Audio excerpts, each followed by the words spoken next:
The early 19th century was the era of the light infantry. This was a time when small arms were sophisticated enough for a skilled sharpshooter to pick his targets out to 100 yards or more, but not yet accurate enough for this to be easy.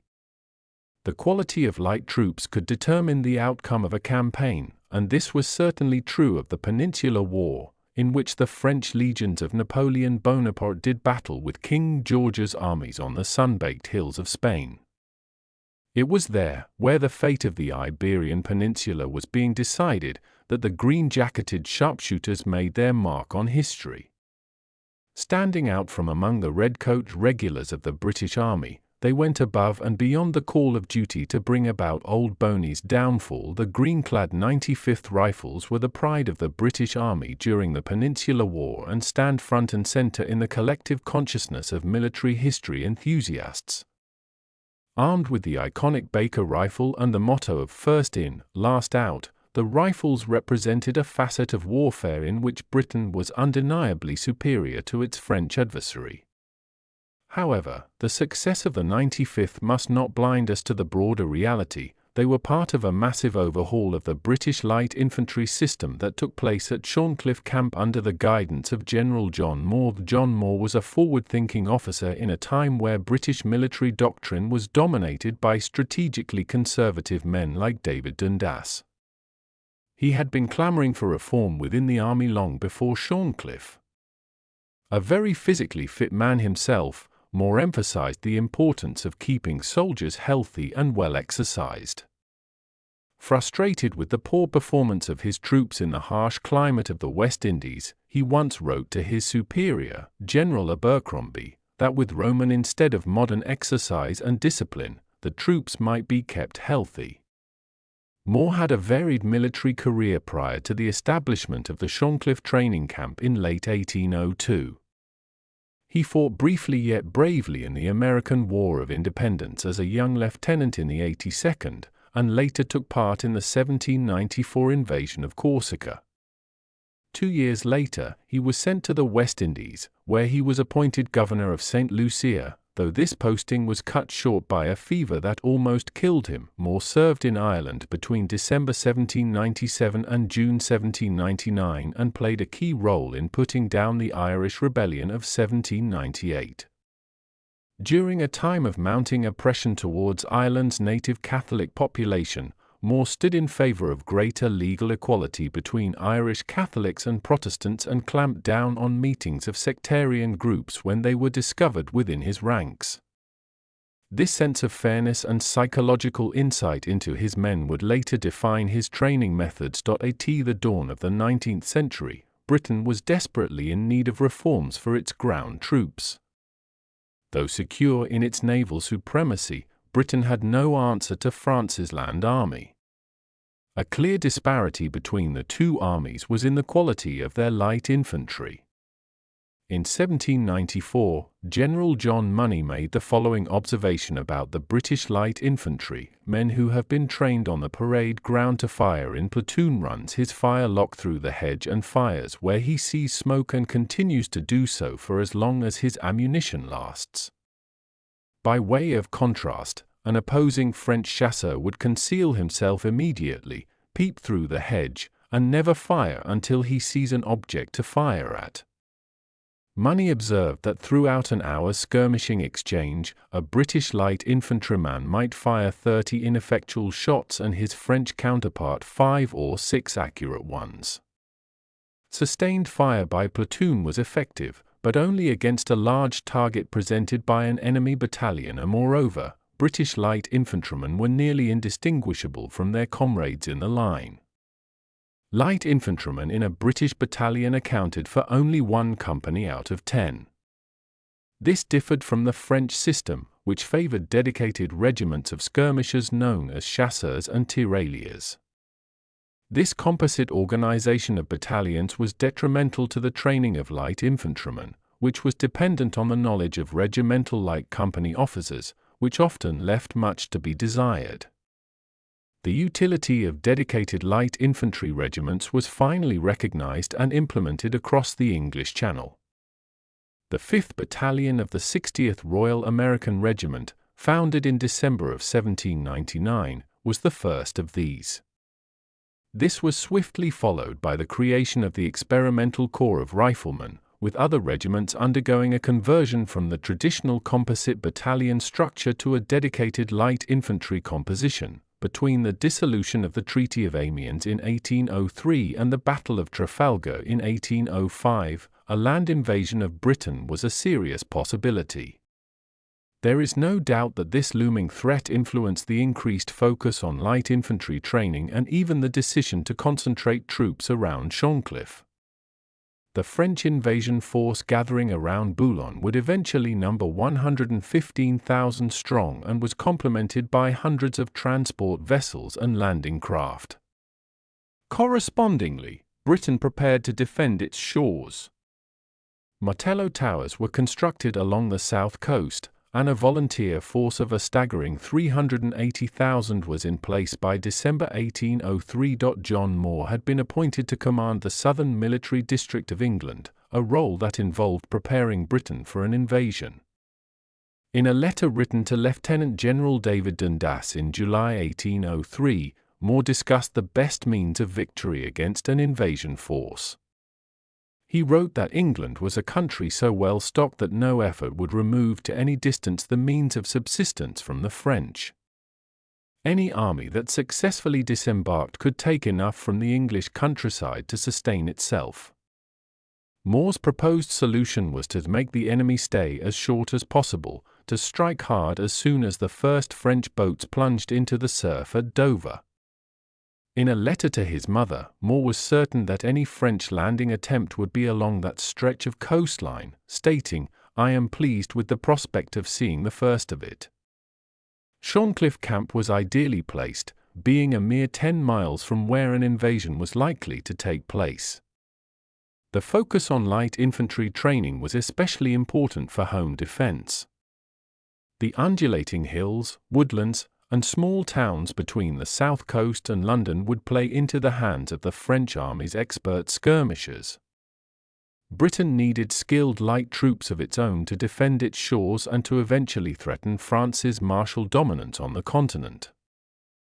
The Choncliffe system of training can be summarized as a balance between drill and marksmanship, taking place in a training environment that prioritized professionalism, good health, and ingenuity in its soldiers and officers. Though well situated for defense, the camp itself was initially underdeveloped, comprised of earthworks with a defensive ditch. The redoubt lacked permanent infrastructure, and the men had to make do with temporary buildings and tents, an arrangement Moore described as wet and bleak.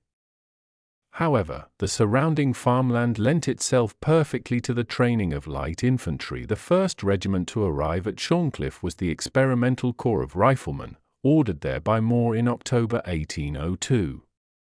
Though in its infancy, the Corps had already seen battle in Spain and Denmark and was an effective proof of concept. The following January, their name would be changed to the more succinct 95th Rifles. The 52nd Oxfordshire Regiment arrived in June 1803, having only been converted to light infantry that previous January. Moore oversaw its transition and stipulated that the most intelligent, handy, and active men be selected to remain in the 52nd. The rest were placed into the newly formed 96th Foot and sent off to Ireland. The process of selecting officers was equally painstaking. Moore wanted the process to be meritocratic but was conscious of offending those who didn't make the grade. He recommended Kenneth Mackenzie to lead the newly formed regiment, having witnessed the Scot training the light infantry of the 90th Foot in Minorca. The 43rd Monmouth Regiment was similarly converted on the 17th of July, 1803 and joined the others a year later. The final addition was the 5th Battalion of the 60th Royal American Regiment under Lieutenant Colonel Francis Rottenberg. Rottenberg was a light infantry specialist whose literature on the subject was avidly consumed by Moore. Like the 95th, they wore green and were armed with rifles. A training split that covered both regular and light infantry drilling was crucial to train a soldier who could shoot equally well from the front rank as from behind a tree. Details about training at Shorncliffe can be inferred from manuals written by Shorncliffe officers as well as memoirs and letters. In August 1805, General Moore described a schedule of daily marksmanship training and light drills in the morning, followed by close order drills in the afternoons. The methodology of marksmanship training was revolutionary. Rottenberg's manual proposed a target of 5 feet in diameter. Any smaller and inexperienced marksman would frequently miss and not know how to adjust their aim for the subsequent shot. Too big, and the target would promote careless aiming. This system was broadly adopted. Colonel Coote Manningham of the 95th favored a target 4 feet in diameter and suggested a drawing of a 6-foot-tall man on canvas to simulate enemy combatants. Soldiers were ranked based on their marksmanship and progressed upwards in range as their skills improved. Drilling was split into progressions. Captain John Cross's 1823 manual lays out the practices of the 52nd Regiment dating back to 1804. Recruits were first drilled in a single rank of 4 or 5 men, learning basic commands like standing at ease and attention. As the group size increased, so did the discipline and cooperation demanded. Light infantry drills were relatively complicated and were introduced after the basics of close order drills were ingrained. One such drill was the transition from close to extended order. Extending outwards from where the bugle sounded, a company would adopt a loose spacing of 1.5 meters between files. The men in the rear rank would then step to the left, standing offset from the men in the front rank, allowing them an unimpeded view of the enemy. Cooperation between front and rear filemen was critical. The soldier in the second rank had to notice the distance and tell the man in front when to stop. Battalion drills were the final stage. Battalions were drilled on the transition from a column formation into a line, the 2-rank formation that maximized firepower. They were drilled on forming squares to receive cavalry. Columns in the British Army comprised each company marching in a double-rank line one after the other. The most spread out was the open column. From an open column, a square would be formed by the leading 2 companies closing to form the front, the middle 4 companies wielding 90 degrees to form the sides, and the rear 2 companies forming the back. Battalions marched in columns of varying density, with the close column being the most versatile for moving quickly under the threat of cavalry. This formation traded raw firepower for speed and would prove to be of great use in the Peninsular War.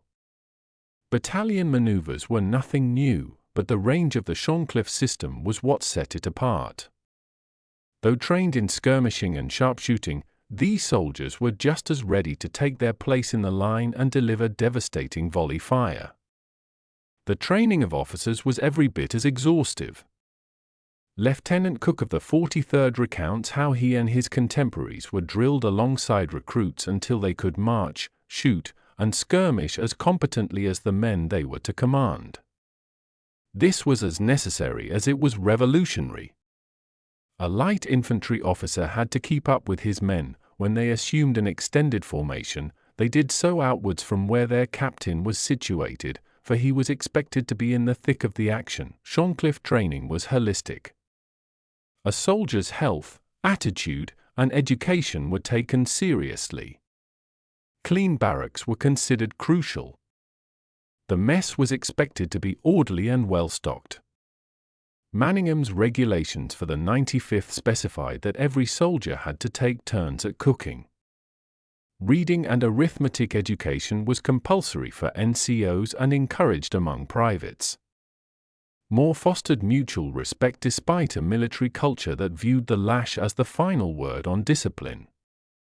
Lieutenant Colonel Robert Wilson said of the 52nd that the cat-o'-nine-tails was never used, and yet discipline was seen in the highest state of perfection. At Shorncliffe, initiative won out over blind obedience and respect triumphed over fear. The regiments trained at Shorncliffe finally had the opportunity to prove their worth in the Anglo-Portuguese army that fought for the liberation of the Iberian Peninsula from 1809 onwards. The 43rd, 52nd, and 95th served together under the irascible yet competent Robert Crawford. On the 5th of May, 1811, the Light Division came to the rescue of Major General William Houston's 7th Division at the Battle of Fuentes de Onoro and, in doing so, put their status as an elite body of soldiers beyond doubt. The 7th Division occupied the town and engaged in fierce close-quarters fighting with French infantry.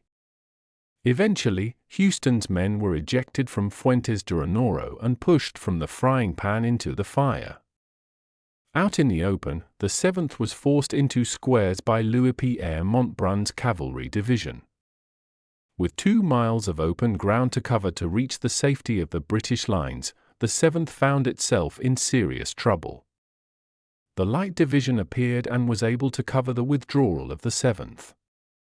They then had the unenviable task of covering the same 2 miles themselves while being harassed by cavalry. The Light Division was able to protect itself by retreating in alternating squares and marching between formations in close columns of companies.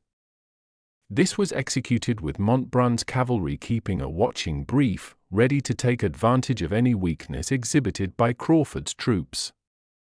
The fact that the Light Division was called upon to save a regular infantry division and was trusted to extricate itself from the same perilous situation speaks to its reputation as a body of men that could be counted on.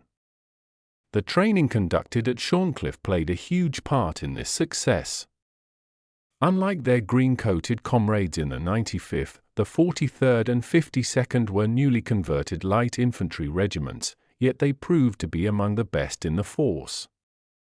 Captain John Kincaid of the 95th had nothing but admiration for them, identifying our old and gallant associates the 43rd and the 52nd as part of ourselves, noting that they bore their share in everything. The emphasis on light infantry training past the turn of the 19th century was a key part of Britain's land-bound successes in the Napoleonic Wars. The light infantryman who could think on his feet and be trusted with frontline combat as well as campaign duties like reconnaissance was a significant step in the direction of the modern soldier. These men were not just soldiers, they were specialists.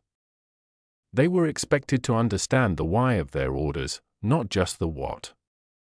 This mental flexibility allowed them to operate in the chaotic fog of war that often paralyzed traditional line infantry units when their officers were lost to General John Moore, the man who made these reforms possible. Unfortunately died on the battlefield at Corunna before the benefits of his training were fully realized in the final defeat of Napoleon. However, Arthur Wellesley, the future Duke of Wellington, a man not often willing to share the limelight with other generals, recognized that we should never have won without him. Moore's legacy was the Light Division, a unit that became a legend in its own time. They were the first in, last out force that provided the eyes and ears of Wellington's army. They scouted the roads of Portugal, held the bridges of the Co., and scaled the walls of Ciudad Rodrigo and Badajoz. The 95th Rifles, in particular, became the face of this new way of war. Clad in green to blend with the landscape rather than the red target of the standard uniform, and carrying the Baker rifle with its 7-groove rifling for extreme accuracy, they were the nightmare of French officers. It was said that French officers were often the first to fall, picked off by hidden riflemen from distances that standard muskets could never reach. This disrupted the French chain of command and sowed confusion before the main battle even began. But the story of Shorncliffe is not just about the rifles. It is about the transformation of the 43rd and 52nd into the finest light infantry in the world. These regiments proved that the redcoat could be just as agile and independent as the green-clad rifleman. Together, they formed a cohesive light division that was often the only unit Wellington trusted with the most dangerous rearguard actions or the most critical scouting missions. As we look at modern warfare today, we see the fingerprints of John Moore and the Shorncliffe camp everywhere. The concept of the thinking soldier, the emphasis on small unit initiative, the bond between officers and men, and the focus on marksmanship over massed volleys are the foundations of modern special forces and infantry doctrine. The training at Shorncliffe was the moment the British Army stepped out of the rigid 18th century and into the modern world. The regiments of the Light Division didn't just win battles, they changed the nature of combat forever. We hope you enjoyed this investigation into the British Light Regiments that confounded Napoleon's best generals in Portugal and Spain. The trailblazing General John Moore and his disciples at Shorncliffe forged a legacy that survived long after the smoke of Waterloo had cleared. These were truly the first special forces of the modern era, men who redefined bravery through skill, intelligence, and a new kind of discipline.